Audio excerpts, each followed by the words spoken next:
국가수에서 부검을 하고 또 강주시나 강상구나 경찰서에서 정말 책임있는 답변을 주지 못한 관계로 저희들 6일장을 치를 수밖에 없었습니다. 11월 17일 오후 6시 5분에 또 한 분이 사망을 하셨습니다. 그래서 오늘 이렇게 당일치를 치르게 됐습니다. 경찰서 초동수사가 제대로 되지 않음으로 인하여 지금 굉장히 많은 진실이 왜곡되어 있는 게 사실인 것 같습니다. 저희들이 이런 그날 정말 언니들 어떤 상황에 어떻게 놓여 있었는지 결국은 화재가 일어나서 처참하게 119 상황실을 통해서 살려달라고 나가게 해달라고 있었던 우리 언니의 그대로 진실에 대해서 이제는 싸늘한 시신으로 우리 앞에 다가오게 되는지 이 진실을 저희들이 꼭 밝힐 수 있었으면 좋겠습니다.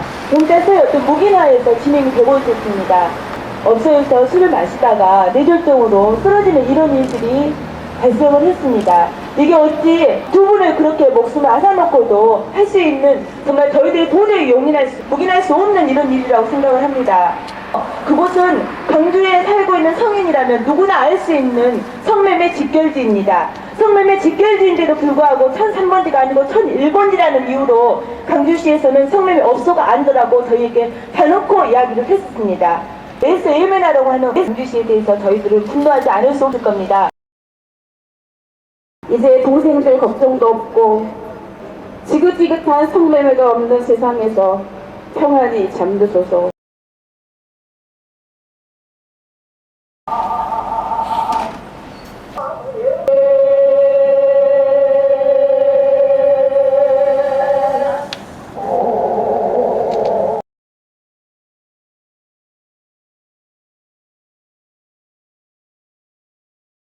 오늘따라 날씨는 유난히도 맑습니다. 가는 사람 앞길도 이처럼 맑기를 바란 듯합니다. 사람으로 나고도 사람으로 살아가지를 못하여 살아서나 죽어서나 외로웠던 당신, 맑게 따뜻하게 보내려는가 봅니다. 송정리 1001번지이고 줄지어 서 있는 현란한 유흥업소, 사방이 막혀 바람도 드나들지 못하는 밤,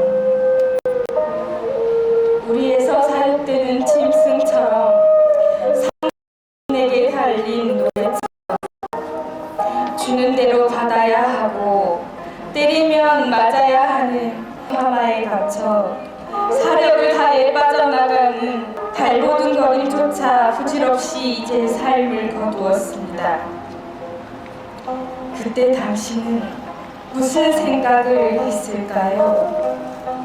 질식해 쓰러진 채로 병실에서 사경을 헤매면서 무엇을 생각했을까요?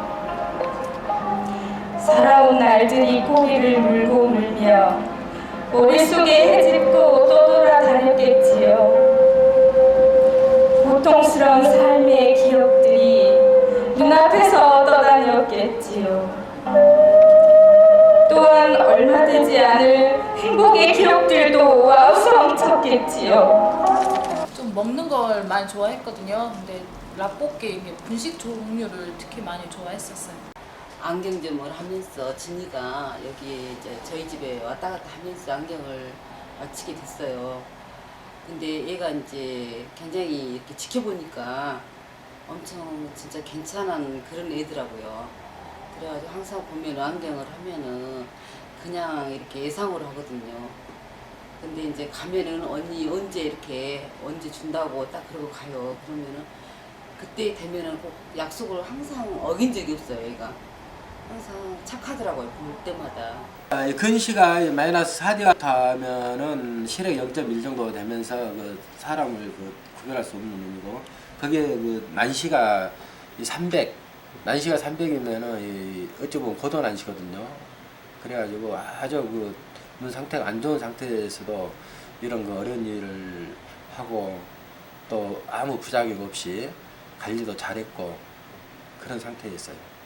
특히 업소에서 일하면서 눈이 이제 근시, 난시, 온치가 있는데 특히 이 진이라는 아가씨는 근시도 심하지만 난시가 아주 심해가지고 아주 물론 제 입장에서는 우려된 게 뭐냐면은 그 난시가 심한 사람들은 정상인들도 눈이 충혈되고 그러는데 이 난시까지 있는 상태에 렌즈 쓰고 저녁내 쓰고 술 한잔 먹고 잠자고 그랬을 때는 그에 따른 또 부작용도 엄청나게 심한데 보니까 그래도 체질이 강해가지고 그 진이라는 아가씨가 체질이 강해가지고 보니까 이 부작용도 없고 관리도 잘하고 그러더라고.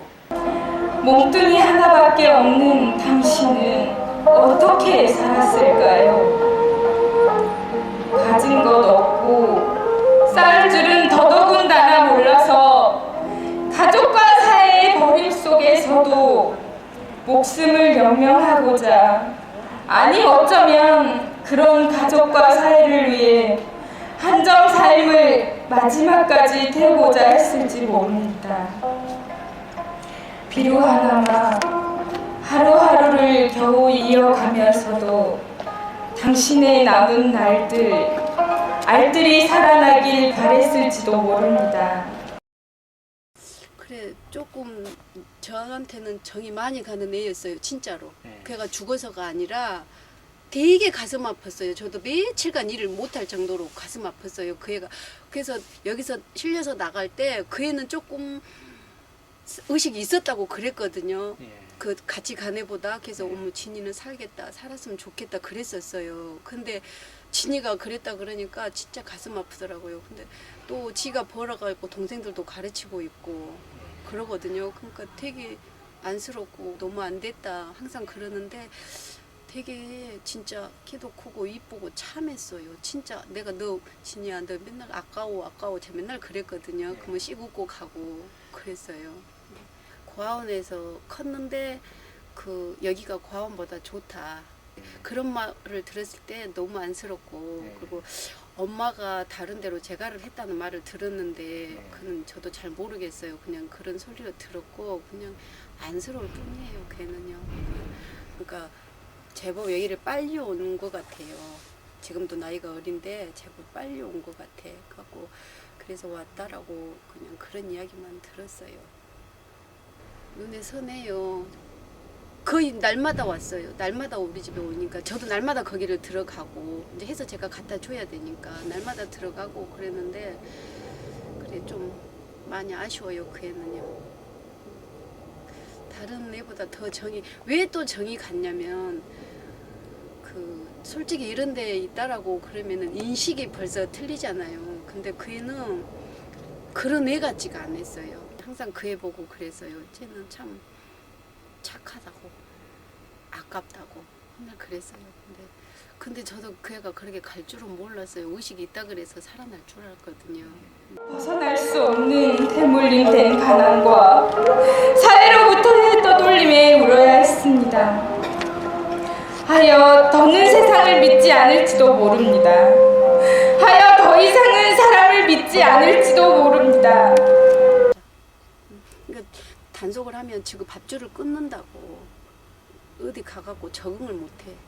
결혼을 해갖고 가도 그렇고 다른 데 가서도 그렇고, 그러고 적응을 못하고 이만큼 벌이가 안 되기 때문에 적응을 못하는 거겠죠. 손에 쥐어본 것은 있었고 내가 써본 까는 있고 그만큼 돈은 안 되고 그럼 다시 오는 거예요. 그럼 막을 수 없겠더라고 내가 보니까. 그래, 그러면은 여기 있는 애들은 목포로, 경기도로 전화하면은 어디니? 그럼 이모 여수, 이모 목포, 그래 다 그 길로 다시 가는 거예요. 단속한다고 될 일이 아니에요. 얘네들만 힘들게 할 뿐이지, 진짜예요. 얘들만 힘들게 할 뿐이지 업주들은 아무 단속한다고 해도 아무 상관이 없어요. 솔직히 안 그래요? 지네들 벌어서 지가 먹고, 그런데 업주들은 술 팔고 지금 안 팔면 되니까, 있는 사람들이니까 얘들만 불쌍한 거예요. 단속하고 그러면 어쩔 때는 단속이 한 3일 정도 나와버릴 때가 있어요. 지금 요거 불나고 우리 집 앞에도 지금 한 일주일째 경찰이 계속 온 적이 있었거든요. 저도 그때는 일찍 문 닫고 들어가는데 담배값이 없는 거예요, 얘들이. 담배 필 값이, 장사를 못하니까 그렇게 단속을 해버리니까 담배 필 돈이 없어가지고 쩔쩔매고, 담배는 애들은 안 피면 안 되거든요. 담배 필 돈이 없어서 애들이 막 그러는 거예요. 돈이 한 푼도 없어가지고. 저거들 먹을 재는 거밖에 안 하고. 제가 보기에는 그렇게 막 정스럽게 우리는 옆에 사람이 안 됐으면 안 됐으니까 막 따독따독 해주고 안아주고 그러잖아요. 근데 그러는 것은 많이 없지 싶어요. 가게를 하나 하고 싶다 그런 애들도 있고, 이모 나는 결혼하고 싶어 그런 애들도 있고, 또 그냥 또 어찌 보면은 그냥 대충 그냥 되는 대로 사는 애들도 있고, 꼼꼼하니 집에 붙인, 근데 집에 돈을 보내고 그런 애들이 의외로 많아요. 집에다 돈 보내고 동생들 가르치고 뭐 엄마 아버지 뭐 해드리고 그런 애들이 상당히 많아요. 그는 이제 제가 왜 하냐면, 제가 수금을 하게 되면 제 돈을 떼놔야 되잖아요. 저한테 줘야 되니까. 그러면 그렇게 못했을 경우에 너 임마 이모 왜 돈 안 주는데? 그러면 이모 나 이렇게 해서 보내야 돼. 근데 이모 다음 달로 미루자 그러거든요. 그러면 이제 그래서 제가 한두 마디 물어보면은 이제 그렇게 나오는 거예요. 그래서 이제 그런 것은 아는데 그런 애들이 많아요. 근데 결혼해서 간 애들도 있고 나도 결혼하고 싶다 그런 애들도 많아요. 그러면 저도 그래요. 하지 왜 못하는데, 결혼할 수 있어. 부지런히 벌어갖고 전략해갖고 결혼해. 저 그러거든요. 근데 결혼하고 싶다라는 애들도 많아요. 많고 또 알뜰살뜰 모아갖고 집으로 막 붙이는 애들도 많고, 그리고 그 이제 개개인으로 이렇게 조금씩 물어보면은 가정이 뭐 이혼을 하고 요래 갖고 온 애들도 있지만은 또 카드비 때문에 온 애들도 있고 내가 좋아서 온 애들도 있고, 심지어는요 남편이 팔아갖고 온 애들도 있어요. 부모가 팔아갖고 온 애들도 있고요. 그런 애가 있어. 아이고 잘났다 잘나 제가 맨날 그러거든요. 그럼 남편이 팔아갖고 온 애들도 드문드문 있어요. 그럼 정말 놀랄 일이잖아요. 그런 것도 있고. 그러니까 사연들이 참 많은데, 아이고 근데 직업은 직업이어도 마음은 아프고 가슴은 아파요. 제가 여기서 일을 하고 있지만은, 그러니까 그 쟤들한테 저는 그러네요. 저도 아까도 이야기했듯이 살아가는 방식이 다를 뿐이고, 너도 하나의 인격체이기 때문에 난 쟤들한테 함부로 안 해요. 절대로 함부로 안 하거든요. 그러면 그만큼 또 그 애들도 정이 있어요. 정이 있어요. 그러니까 다 그런 옷이잖아요. 걔네들 입는 옷이잖아요. 근데 그렇게 해주면 또 해준 만큼 지금도 정도 있고. 그래요. 처음에 우리는 그 남동생만 있는 줄 알았거든요. 왜냐면 그 이제 제가 수금을 하면은 그 이모네 동생한테 돈 좀 보내야 되니까 이모 며칠 뒤로 미루자 그랬었거든요. 그래서 남동생만 공부를 하고 있는 줄 알았어요. 근데 여동생도 있더라고요. 그래서 진짜 여동생은 너무 똑같이 생겼어요. 진이하고. 이제 진이가 키가 좀 커, 진이가 동생보다 키가 좀 큰데 똑같이 생겨 그렇게 삼남매가 있었다고 있더라고요. 우리는 둘인 줄 알았는데 그거를 진이가 다 가르치고 있다라고 들었어요. 그래서 진짜 애쓴다. 제가 몇 번 그랬거든요. 동생한테 돈 보내고 그런 거 보니까. 근데 동생은 여기서 누나가 옷가게 하고 있는 줄 알았다고 그렇게 들리더라고요. 근데 참 마음이 많이 아파요. 저도요. 노제를 지낼 때 이제 그 제 차를 빼주라 그래서 경찰이 빼주라 그래서 나는 무슨 일인고 했어요. 또 뭐 온 줄 알았거든요. 근데 노제 지낸다 그래서 이제 진인가 마담인가 그랬거든요. 겨우 가서 보니까 진이더라고요. 근데 나한테 진이 홀복이 있는데 진짜 너무 가슴이 아파. 내가 그랬어요. 그 홀복을 가지고 있으면서 진이가 갔는데 내가 이것을 어떻게 해야 되나 그랬었거든요. 근데 마침 노제가 있다 그래서 이것을 진이 가는데 같이 넣어주면 괜찮지 않겠냐고. 그래서 내가 여성회관에 갖다 줘 그냥 단체에. 그래서 그럼 노제 지내고 제가 문장 가놓고 가서 쳐다보는데 진짜 가슴이 아팠어요. 가지고 그 살풀이 같이 그 하시는 분이 하는데 뜨겁다고 막 그러는데 진짜 내 동생 같이 내가 진짜 어떻게 딸같이, 저도 고등학생 딸이 있는데 너무 가슴이 아프더라고. 그래서 여동생을 쳐다보니까 진이하고 똑같이 생겼는 거예요. 가지고 그 영정을 들고 지나가는데 말을 걸고 싶었어요. 진짜로. 그 정도로 내가 그 진이하고는 진짜 좀 너무 이쁘고 진짜 너무 착하게 생각을 했기 때문에 노제 지낼 때 진짜 가슴이 아팠고, 저렇게라도 해서 조그마한 어린애를 저렇게라도 해서 보내주는 게 고맙기도 하고 그랬었어요. 진짜 쳐다보는데 아마 많이 울었을 거예요. 여 근방에 있으신 분들은. 그리고 특히 진이는 내가 잘 알고 있기 때문에 옆에 정말 옆에 가서 보기가 어렵더라고요. 그런 것은 좀 잘해줬다라는 생각이 들대요. 그 노제 같은 거는.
독도 화재 참사 때 우리가 함께 활동했었고 더 이상 우리가 성매매 관련해서 희생자가 더 이상 생기지 않도록 바라는 마음으로 법을 만들었고 제도화시켰습니다.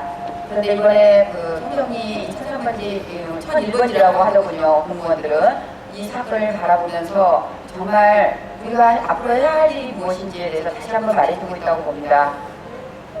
많은 희생자가 나야만 사고이고 더 참혹한 사건이 나야만 우리가 관심을 기울이는 겁니까? 그렇지 않지 않습니까?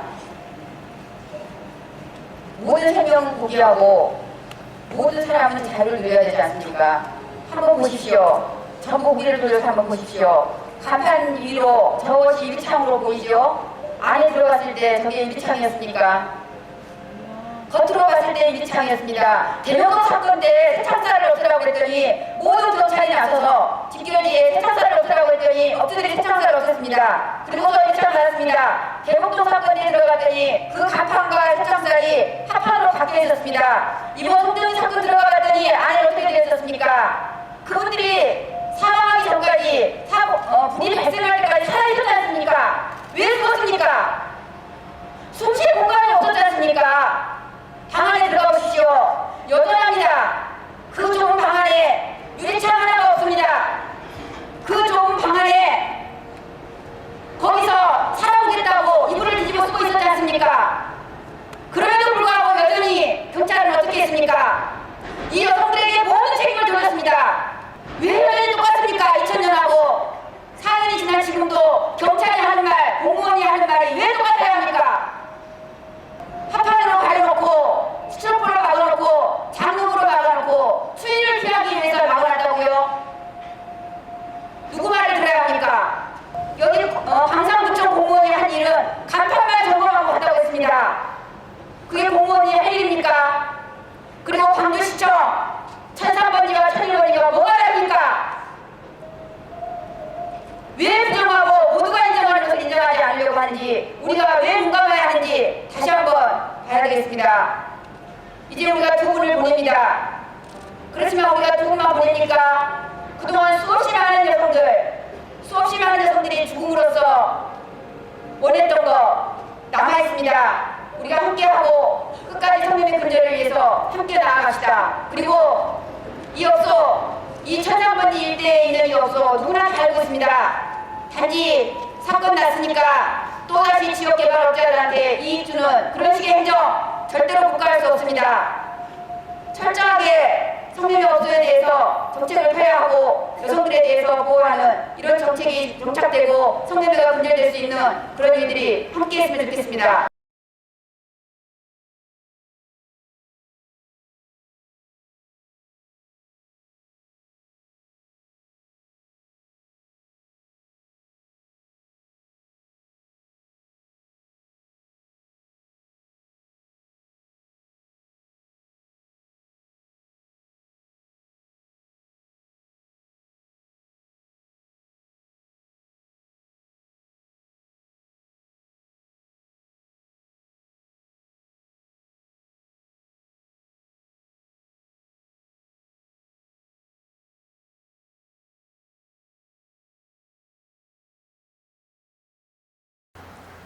이제 누나가 태어난 곳은 서울에서 태어났어요. 서울에서 태어났는데 이제 그 당시에는 저희 식구가 인천에서 살고 있었죠. 인천 살다가 엄마랑 이제 아빠랑 이렇게 좀 안 좋으니까 싸우고서 엄마가 집을 나가서 그때서 이제 아빠가 이제 우리 동생이랑 누나 데리고 이제 완도로 내려왔어요. 완도에서 살다가 그때 이제 내려올 때가 내가 5살이고 누나가 한 7살 정도 됐을 때거든요. 거기 내려와서 이제 완도에서 생활하게 됐죠. 이제 할아버지랑 아빠가 맨날 때렸어요. 나만 맨날 때리고 막 얻어맞고 막 맨날 때렸죠. 그냥 이유 없이 맨날 벌 세워놓고. 그러니까 나는 아빠를 되게 무서워했죠. 어렸을 때부터. 그러다가 이제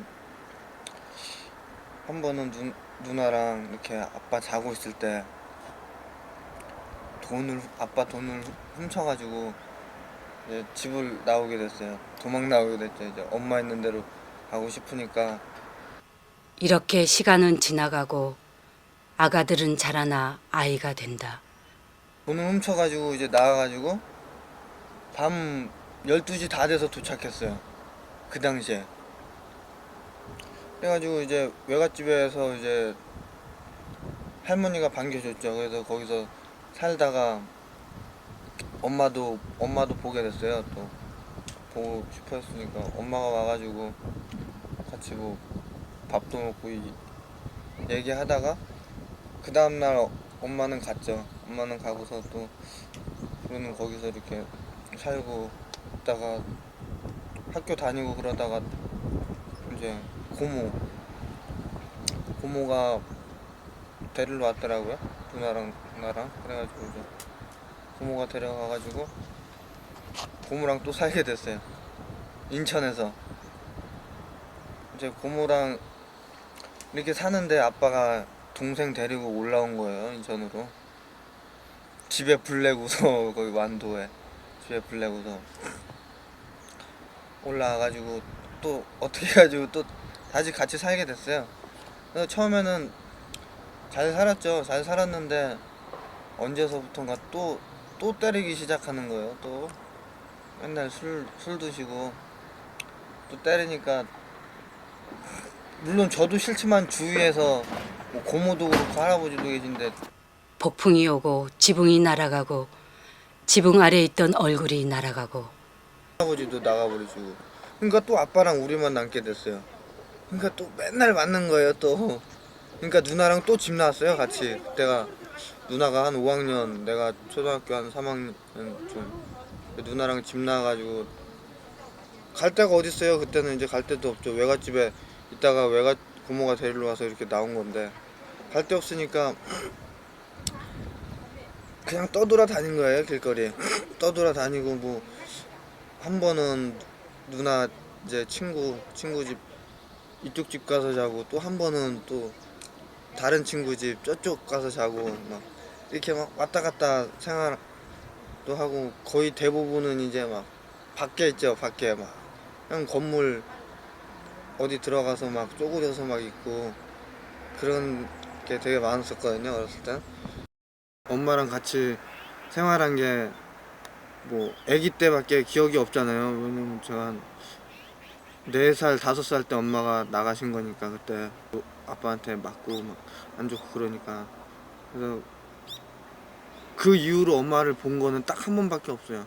초등학교 3학년 때 또 외갓집 2학년 때인가 3학년 때일 거예요. 외갓집에 왔을 때 딱 한 번. 제가 6학년 때 암으로 이렇게 병원에 계시다 돌아가셨는데 맨날 호영이 보고 싶다고 계속 그러시다가 돌아가셨다고 하더라고요. 젖가슴이 작은 여자아이들은 머리에 꽃을 꽂고 거리를 서성인다. 상어 때처럼 차들은 여자아이의 치마를 핥히며 지나가고 검은 코끼리 같은 구름이 찢어진 치마 안에 손을 넣는다.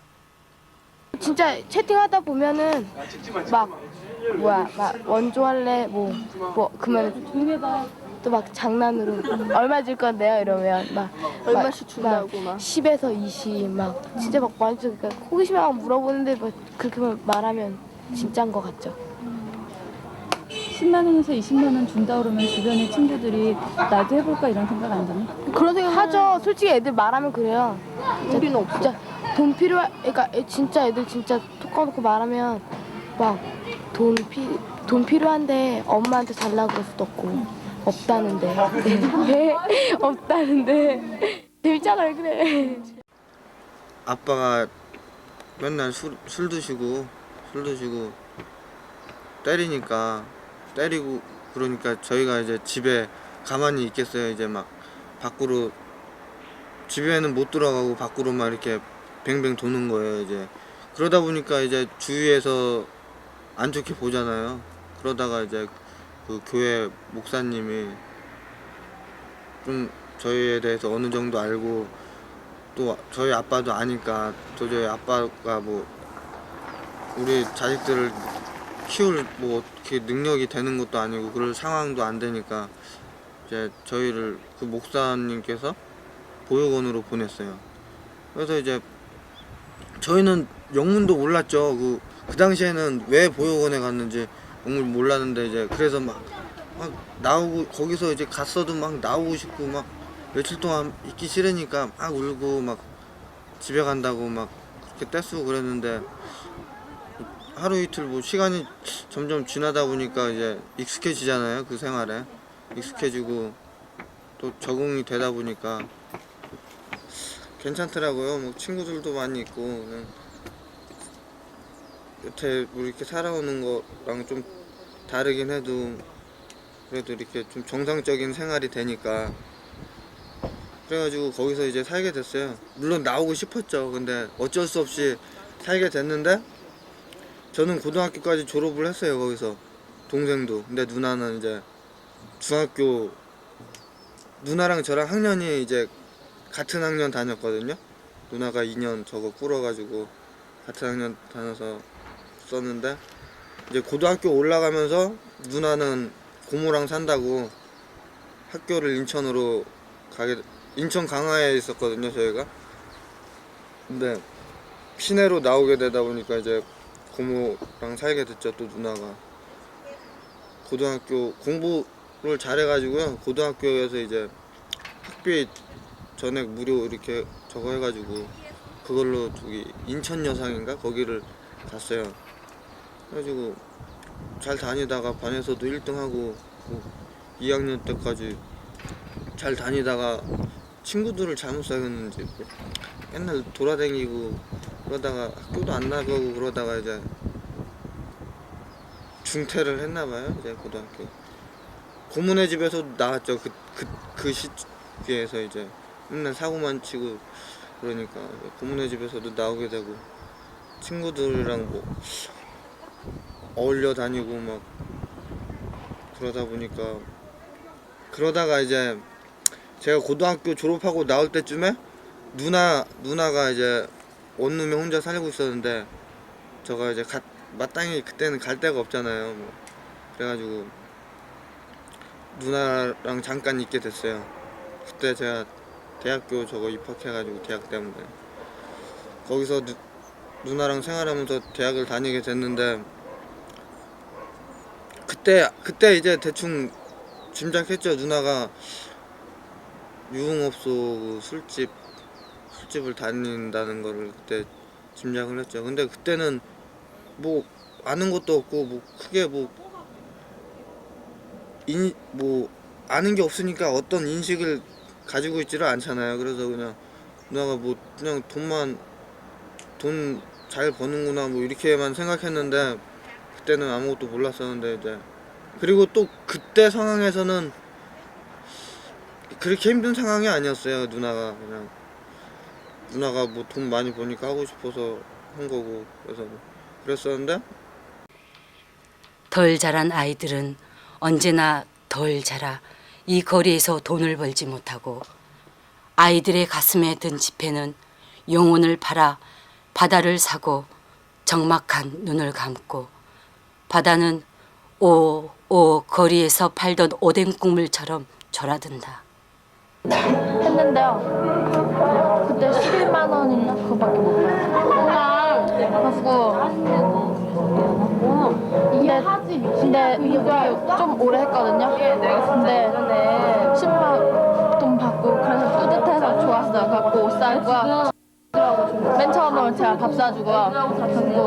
근데요. 나중에 지금 생각하면 진짜 후회돼요. 언제서부턴가 누나랑 연락이 안 되는 거예요. 그래서 그게 한 8개월 정도 갔어요. 8개월 정도 연락이 안 되다가 연락이 왔어요. 누나한테. 근데 누나가 광주에 있다 그러더라고요.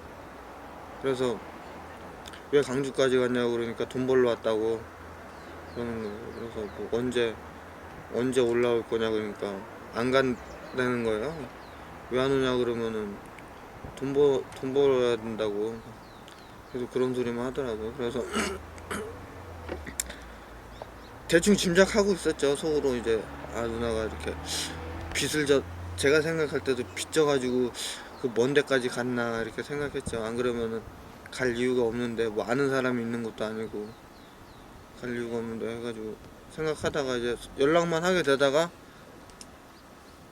한 번은 이제 누나 만나러 작년 5월 달에 내려왔었어요. 제가 내려와가지고 누나 만나고서 그때도 오랜만에 본 거지만 그냥 누나가 뭐 별말 안 하고 막 감추려고 하니까 모르죠. 그냥 나는 잘 지내나 보다 그렇게만 생각했죠. 누나가 별 얘기 안 하고 그냥 잘 지내는 모습만 보여주려고 하니까 그래서 잘 지내다 보다 이렇게 생각했는데 작년 이제 11월 달이죠. 갑자기 딱 누나한테 전화가 온 거예요. 아침부터 오전부터. 그래서 누나가 오전부터 웬일이 원래 그 시간대는 전화 안 하거든요. 누나가 전화해도 막 저녁쯤이나 이렇게 하는데 전화가 와서 웬일이지 하고서 받았는데 딴 사람이 큰일 났다고 누나 다 죽어간다고 지금 병원에 있다고요. 불러가지고 빨리 오라고 그러더라고요. 그래서 난 뭐 정확한 그것도 모르고 그냥 바로 회사로 들어와가지고 누나 이렇게 돼가지고 빨리 가봐야 된다고 그래서 바로 왔는데 상황이 그렇게 됐더라고요. 안 좋게. 그리고 집을 묻는다. 지나가는 사람은 술 취한 눈을 들어 여자아이를 바라본다. 낡은 들보 같은 여자아이의 젖가슴에 손을 집어넣으며 지나가는 사람은 아이를 안는다. 누가 피임하는 방법 가르쳐줘요? 이거 빠져줬어요. 안 빠져. 부모님이 피임하는 거 가르쳐줘요? 그럼 친가 피임하는 거 가르쳐줘요? 병원 가서 가르쳐줘요? 약국에서 가르쳐줘요? 피면 한 번도 가르쳐준 적 없어. 난 잡지에서 봤지. 바람이 불고 바람 사이로 목소금이 일어나 작은 자궁으로 들어가고 먼 훗날 그 자궁에서 늙고 조그만 아가가 자라난다. 솔직히 집 나와서 할 일이 뭐가 있겠어 진짜. 단란주점 아니면 다방 아니면 원조 아니겠어요? 아빠가 몸이 안 좋으시다 보니까 맨날 술로 생활하시고 그러다 보니까 중환자실에 계셨어요. 그때 이제 중환자실에 계시다가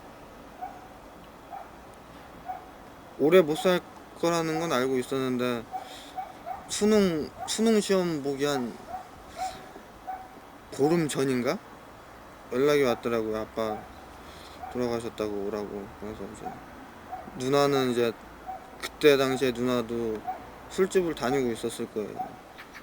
누나도 오고 막 그런 상황에서 이제 누나도 이제 동생들 뭐 대학 보낸다고 자기 생각에는 이제 동생들 대학 보낸다고 자기는 이렇게 고등학교도 못 나오고 그랬어도 동생들한테 해주려고 막 이렇게 돈을 많이 벌고 싶어 했겠죠. 그래서 모르니까 어린 나이 아니에요. 그때는 21살이면. 그러니까 뭐 그런 거기는 돈 많이 벌 거라고 생각했으니까 다닌 거고. 근데 그런데 다니면서 지금은 뭐 돈이나 제대로 모으겠어요. 쓰기 바쁘고. 원래 많이 쉽게 벌면 또 쉽게 쓰잖아요. 근데 그 당시에는 동생들 대학이라도 보내주고 싶으니까 그렇게 했는데 힘들었어요. 아무튼 그때 상황에서 누나랑 이제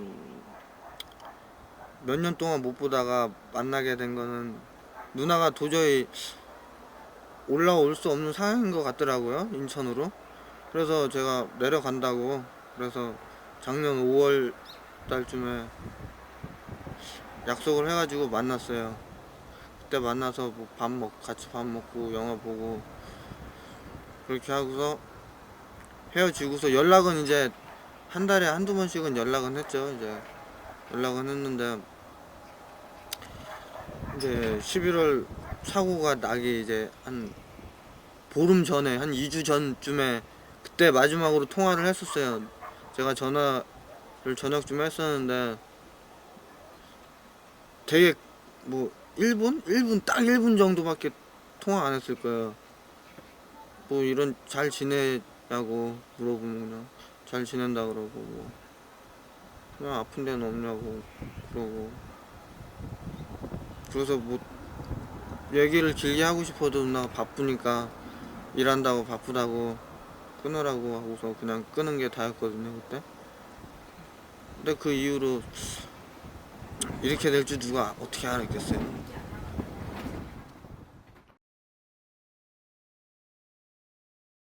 살아있는데 의식만 없는 것 같아요. 그냥 병원에 누워가지고 뭐 조금만 지나면 뭐 깨어날 것 같고, 그러니까 이렇게 듣는 소리에 의하면은 이제 죽은 사람이 있다 이렇게 들으면서도 딱 누워있는 거 보면은 아닌 것 같고, 당장이라도 뭐 일어날 것 같고 막 그러니까 실감은 못했어요. 뭐 이렇게 실감은 못했는데 누나가 저거 이제 사망했다고 연락받고 갔을 때 딱 봤거든요. 누나 모습을 봤는데 몸이 진짜 하얘가지고 막 창백해가지고요. 전체 다 전신이 다 창백해서 핏기 하나 없는 얼굴 있잖아요. 막 그걸 보니까 아 진짜 이제 막 끝난 거구나 막 그런 생각이 들면서 마음이 엄청 아프더라고요. 그렇게 시간이 흐르고 아가들은 자라나 동생 이름이 이제 김진달래고요. 식품영양학과 다니는데 이제 원래 대학 이제 1년 휴학하고선 이제 다시 복학해가지고 야간 일을 다니면서 저 휴대폰 뭐 조립하는데 야간 일 그래서 아침 한 8시쯤에 들어오거든요. 야간이에요. 또 학교도 야간 끝나면 또 야간 일을 하러 가요. 그리고 아침에 들어오고서 그렇게 한 1년 정도 그렇게 생활을 했을 거예요. 그렇게. 그래서 그 야간 일 다니면서 걔는 공부하고 저도 원래 예전에 대학 다니다가 휴학하고서 지금까지 직장 다니고 있고. 근데 이번에 누나 그러고 나서 동생은 일 그만두게 됐죠. 거기 일 그만두고 자기도 힘들게, 되게 미안하죠. 되게 옆에서 뭐 밥도 내가 챙겨주는 것도 아니고 뭐 그렇다고 뭐 용돈을 제대로 주는 것도 아니고 오빠라고 항상 미안한 마음만 갖고 있는데 그렇다고 말도 따뜻하게 못해줘요. 맨날 승질만 내고 동생한테 뭐 막 제대로 막 뭐 안 한다고 속으로는 미안하면서. 그러니까 동생이랑도 사이가 그렇게 썩 좋은 거는 아닌데 동생도 참 어떻게 보면은 힘들죠. 아주. 꿈은 이제 실질적으로 이제 딱 꿈은요 이제 나이를 먹으면서 좀 현실적으로 생각하게 되더라고요. 그러니까 꿈이라기보다는 그냥 어렸을 때 자라온 환경이 이러니까 남들처럼 이렇게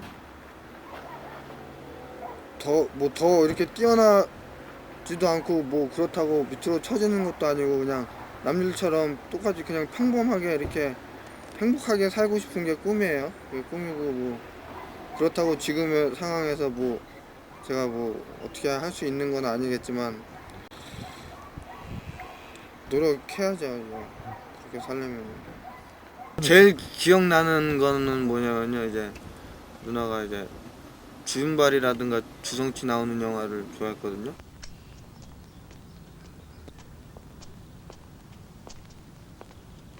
早晨，早晨，送俾你嘅。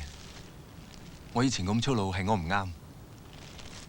算啦，不如咁啊，你嚟我屋企坐，我有好多嘢想同你講。我屋企好闊落嘅，張床仲好大，好舒服嘅。發神經，唔好掂我啊！你俾次機會我咪走！啦。啊，主將你副眼鏡爛咗啊！我副鞋掹你爛咗，你整爛我副鞋掹你啊！我副鞋掹你啊！主將唔好再啦！條女走咗好遠啊！捉住佢，咪走啊！喂，我捉到佢啦！你知唔知我儲咗幾多錢先至買到呢副阿瑪尼？我靠晒我揾食㗎，你賠翻俾我啊！我數3聲，你好放手啦嚇！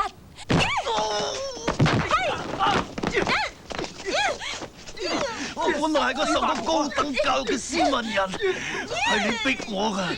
我今日要同你就地正法。停手！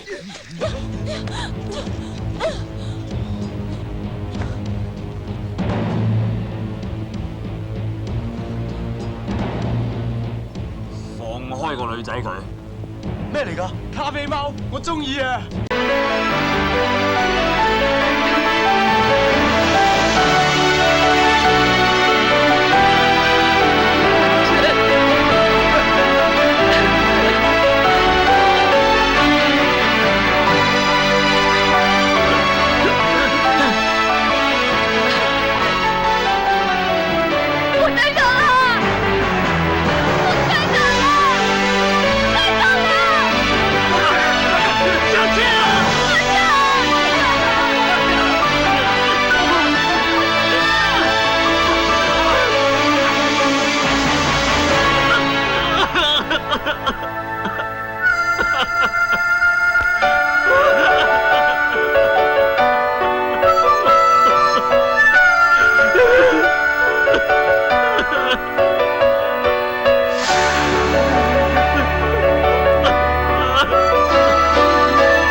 예, 사모님.